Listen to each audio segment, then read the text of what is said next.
The Zephyrian High Council chamber fell silent as Ambassador Sarah Chen walked through the towering obsidian doors, her soft-soled diplomatic shoes making barely a whisper against the polished floor. The alien dignitaries, each representing different species within the vast galactic empire, watched her approach with what they believed was casual interest. They had no idea they were observing a predator. Admiral Vextar of the Korthani fleet leaned toward his aide, mandibles clicking in amusement. "Look at her," he whispered in his native tongue. "So small, so fragile. The humans send their weakest to negotiate." The ambassador took her place at the central podium, a gentle smile playing across her lips. Her dark hair was pulled back in a simple bun, her navy blue diplomatic attire modest and unremarkable. She appeared to be everything the Empire expected from a peaceful species seeking membership: humble, non-threatening, eager to please. "Honored Council," Sarah began, her voice carrying clearly through the chamber's acoustic systems.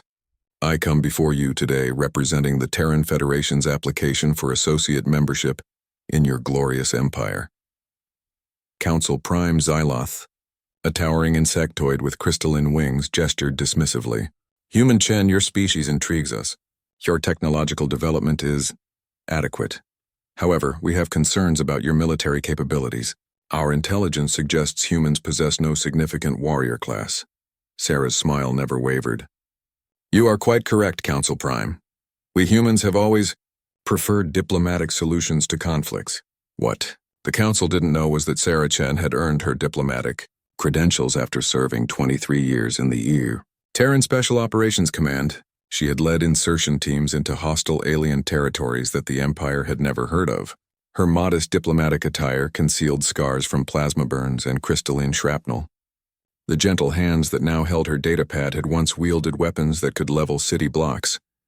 "Tell us," interjected Admiral Vextar, his four eyes gleaming with condescension, "what would your people do if faced with, say, the hive mind collective? They consume entire civilizations. Surely your diplomatic approach would prove inadequate."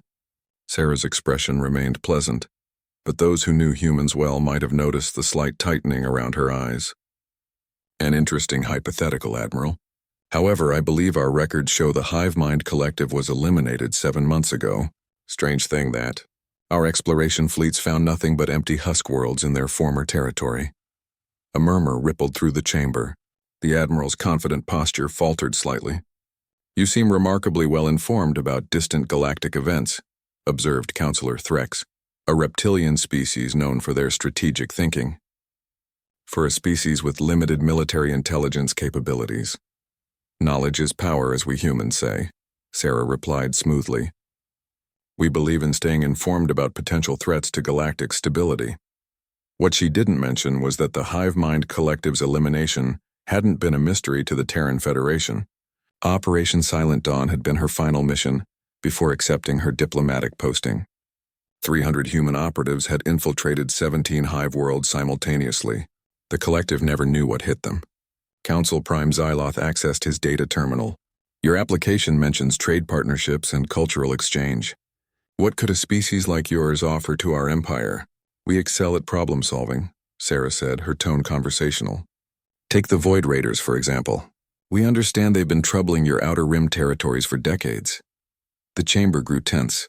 The Void Raiders were a source of embarrassment for the Empire, pirates who seemed to vanish into hyperspace whenever Imperial fleets approached. "Yes, they remain elusive," admitted Admiral Vextar grudgingly. "Fascinating tactics they employ," Sarah continued, seemingly oblivious to the discomfort she was causing. "Quantum phase cloaking, multi-dimensional jump drives, neural link coordination. Really quite impressive technology." "You speak as if you've studied them closely," Counselor Threx observed, his reptilian eyes narrowing. "We humans are curious by nature," Sarah shrugged. "Though I suppose it's academic now. I believe their flagship was destroyed last week, along with their primary base. Such a shame, all that innovative technology lost forever." The council members exchanged glances. The destruction of the Void Raider stronghold had been reported just days ago, with no explanation for how it had occurred. "Ambassador Chen," Council Prime Xyloth said slowly, "are you suggesting your people were involved in these incidents?" Sarah looked genuinely surprised. Oh goodness, no. Humans are diplomats and explorers, not warriors. We wouldn't know the first thing about military operations. She paused, consulting her datapad. Though I must say, whoever did eliminate these threats certainly knew their business. The tactical precision was remarkable. Simultaneous strikes on 17 different targets, complete intelligence penetration of enemy networks, 0 civilian casualties. Professional work. Admiral Vextar's 4 eyes had gone wide. 17 targets? We only reported attacks on 3 locations. Oh, Sarah said innocently.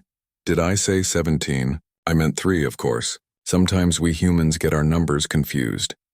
The silence in the chamber was deafening.